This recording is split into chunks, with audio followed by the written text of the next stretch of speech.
In a kingdom far away, Princess Ella lived in a beautiful castle made of candy. The walls were made of gingerbread, the windows of sugar glass, and the roof was covered in chocolate tiles. The sweet scent of the castle drifted through the air, making everyone who passed by smile. But despite the delicious surroundings, something was troubling Princess Ella. One day, as she was walking through her candy garden, she noticed a group of tiny blue creatures gathered near her candy fountain. They were the Smurfs, who had come to visit her castle. "Hello, Princess Ella," called out Papa Smurf with a warm smile. "We've come to see your amazing candy castle." Ella greeted them with a smile, but they could see that she wasn't her usual cheerful self. "What's wrong, Princess Ella?" asked Smurfette, concerned. Ella sighed. "My candy castle is starting to melt, and I don't know how to stop it. The sun has been so hot lately, and no matter what I do, the walls are starting to crumble." The Smurfs looked around at the candy castle, noticing the dripping chocolate and the sagging gingerbread. They knew they had to help.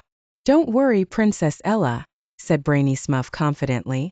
"We'll figure out a way to save your castle."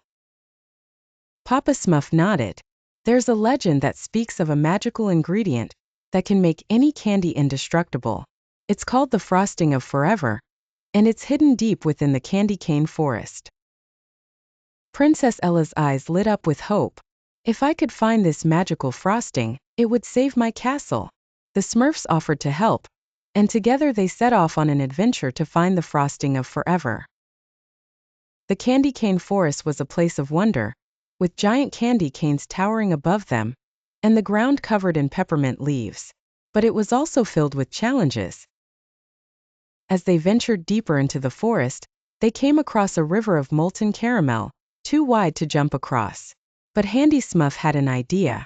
He quickly built a caramel bridge using some sturdy licorice ropes they found nearby. The group crossed safely and continued their journey. Next, they encountered a field of giant marshmallows that blocked their path. These marshmallows were soft and sticky, and getting through them seemed impossible. But with a little teamwork, the Smurfs and Princess Ella rolled the marshmallows into smaller pieces, creating a path through the field. Finally, they reached the heart of the candy cane forest, where they found a towering candy castle, even grander than Ella's. At the top of the castle, guarded by a giant gummy bear, was the frosting of forever. The gummy bear roared, but Princess Ella, with the help of Hefty Smurf, bravely approached it. She realized that the gummy bear wasn't angry. It was lonely. The bear had been guarding the frosting for so long that it had forgotten what it was like to have friends. Ella spoke kindly to the gummy bear, offering it a place in her candy castle. Touched by her kindness, the gummy bear allowed them to take the frosting of forever. With the magical frosting in hand, they hurried back to Ella's castle. The Smurfs helped her spread the frosting over the walls, windows, and roof. As soon as the frosting touched the candy, the castle stopped melting. The walls became firm and strong, the chocolate tiles hardened, and the gingerbread walls stood tall once more. The castle was saved,